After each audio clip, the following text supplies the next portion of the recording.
सोचिए एक ऐसी गहरी समाधि के बारे में जिसे तोड़ने की हिम्मत बड़े बड़े देवताओं में भी ना हो, लेकिन एक यक्षिणी के सिर्फ दर्शन करने भर से एक महान साधक की सालों की तपस्या पल भर में टूट गई। आज हम जानेंगे एक ऐसी ही रहस्यमयी शक्ति की कहानी जिसे तंत्र और लोक कथाओं में कामदेव की प्रिया यक्षिणी रति प्रिया कहा जाता है। नमस्कार दोस्तों, आज हम एक ऐसे टॉपिक पर बात करने वाले हैं जो साधना, सौंदर्य और रहस्य के बीच की लकीर को मिटा देता है। हम बात कर रहे हैं समाधि की। ये वो अवस्था है जहां कोई योगी या साधक अपनी दुनिया, अपने मन, यहां तक कि अपने होने के एहसास को भी भूलकर परम चेतना से जुड़ जाता है। इसे तपस्या की सबसे ऊंची चोटी माना जाता है। एक ऐसी स्थिति जहां दुनिया का कोई भी लालच साधक को हिला नहीं सकता। कहा जाता है कि प्राचीन काल में हिमालय की किसी अनजान गुफा में एक महान साधक कई सालों से ऐसी ही समाधि में बैठे थे। उनका तप इतना शक्तिशाली था कि उनके शरीर के चारों ओर एक दैवीक ऊर्जा का घेरा बन गया था। देवता भी हैरान थे और मानते थे कि अब कोई भी शक्ति इन्हें इनके रास्ते से भटका नहीं सकती।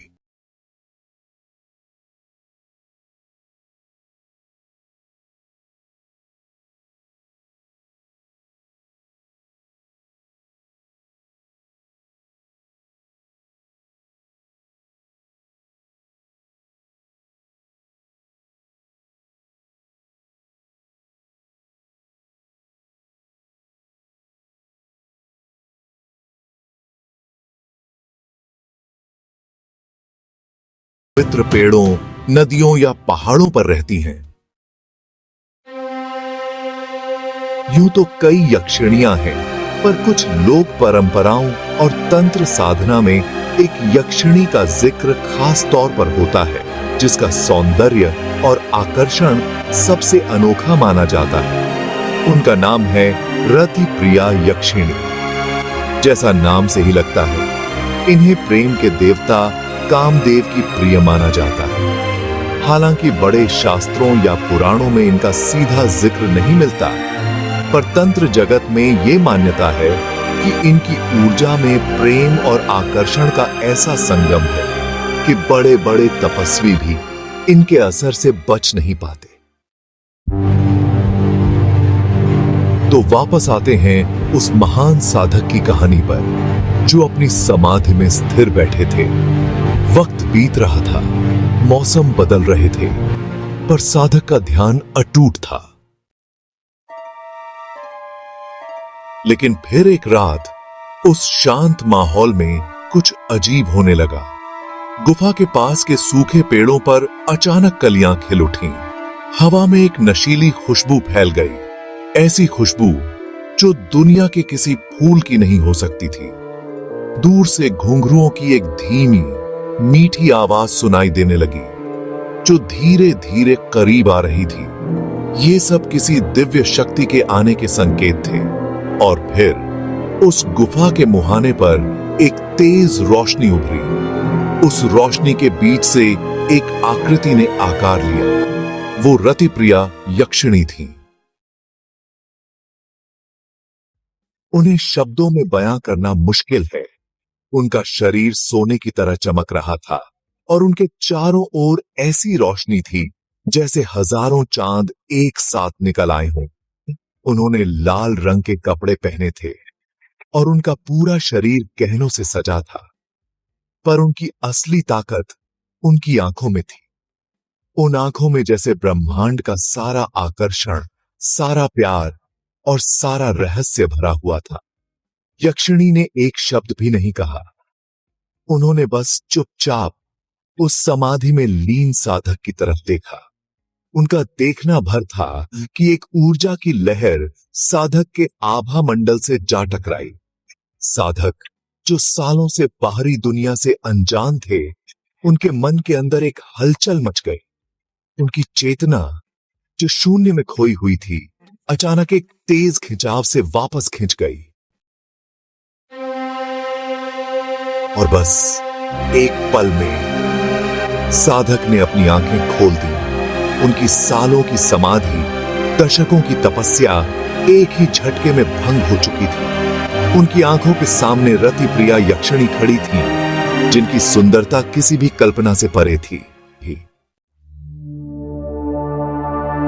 साधक के मन में एक तूफान खड़ा हो गया। एक तरफ तपस्या टूटने का गुस्सा और दुख था, तो दूसरी ओर उस अलौकिक सुंदरता को देखकर हैरानी, मोह और एक अजीब सा समर्पण का भाव था। उन्होंने अपनी साधना से जो ऊर्जा कमाई थी, वो उस आकर्षण के सामने मोम की तरह पिघल रही थी। ये एक हार थी, लेकिन शायद ऐसी हार जिसमें जीत से भी ज्यादा कुछ महसूस हो रहा था। ये कथा तंत्र ग्रंथों में एक उदाहरण के तौर पर दी जाती है, ताकि रति प्रिया यक्षिणी के प्रभाव की शक्ति को समझाया जा सके। अब सवाल ये उठता है कि समाधि टूटने के बाद हुआ क्या? क्या वो साधक मोह में फंस गए, या इस घटना का कोई और मतलब था? कई लोक कथाओं में यह बताया गया है कि रति प्रिया यक्षिणी की साधना कोई आम साधना नहीं है। इसमें साधक और यक्षिणी के बीच एक दिव्य प्रेम संबंध बनता है, जिसे कुछ लोग गंधर्व विवाह भी कहते हैं। यह विवाह शरीर का नहीं, बल्कि ऊर्जा का होता है, जहां साधक और यक्षिणी की शक्तियां एक हो जाती हैं। माना जाता है कि इस संबंध के बाद यक्षिणी साधक को एक दोस्त या गाइड की तरह मदद करती हैं। वे न सिर्फ धन और ऐश्वर्य जैसे भौतिक सुख देती हैं, बल्कि आध्यात्मिक तरक्की में भी मदद करती हैं। कुछ समकालीन आध्यात्मिक मान्यताओं के अनुसार उनकी साधना मध्य प्रदेश के शाजापुर में स्थित बगलामुखी मठ जैसी जगहों से भी जुड़ी है, पर इसका कोई ठोस ऐतिहासिक प्रमाण नहीं है। लेकिन ये रास्ता जितना सुंदर है, उतना ही खतरनाक भी है। बिना गुरु के दिखाए रास्ते, अधूरे ज्ञान या गलत नियत से की गई साधना साधक को बर्बाद भी कर सकती है। यक्षिणियां साधक की नियत और पवित्रता की कड़ी परीक्षा लेती हैं, और फेल होने पर वे नाराज भी हो सकती हैं। तो इस पूरी कहानी का मतलब क्या है? रति प्रिया यक्षिणी से जुड़ी ये लोक कथा हमें बताती है कि अध्यात्म का रास्ता सिर्फ वैराग्य या सब कुछ छोड़ देने से ही नहीं गुजरता। प्रेम, सौंदर्य और आकर्षण भी उसी एक शक्ति के अलग अलग रूप हैं। जब कोई साधक तपस्या की चोटी पर पहुंचता है, तो प्रकृति उसे अपनी सबसे सुंदर शक्ति से परखती है। अगर साधक उसमें डूबकर खत्म हो जाए, तो ये उसका पतन है। लेकिन अगर वो उस सुंदरता में भी ईश्वर को देख ले और उसे सम्मान के साथ अपनी साधना का हिस्सा बना ले, तो वो एक नए और ऊंचे आयाम में पहुंच जाता है। रति प्रिया यक्षिणी उसी परम सौंदर्य का प्रतीक है। वो हमें याद दिलाती है कि सबसे बड़ी समाधि वो नहीं जो आंखें बंद करके लगाई जाए, बल्कि वो है जो खुली आंखों से दुनिया के हर रूप में, चाहे वो सुंदर हो या कुरूप, प्रेम हो या वैराग्य, सब में एक ही सच को देखे। उनकी कहानी एक चेतावनी भी है और एक न्योता भी। चेतावनी उन लोगों के लिए जो इन शक्तियों को सिर्फ अपनी इच्छा पूरी करने का जरिया समझते हैं, और न्योता उन सच्चे साधकों के लिए जो प्रेम और सौंदर्य को भी साधना का एक पवित्र रास्ता मानने की हिम्मत रखते हैं। आपको रति प्रिया यक्षिणी से जुड़ी ये रहस्यमयी कहानी कैसी लगी? क्या आप मानते हैं कि प्रेम और सौंदर्य भी आध्यात्मिकता का एक रास्ता हो सकते हैं?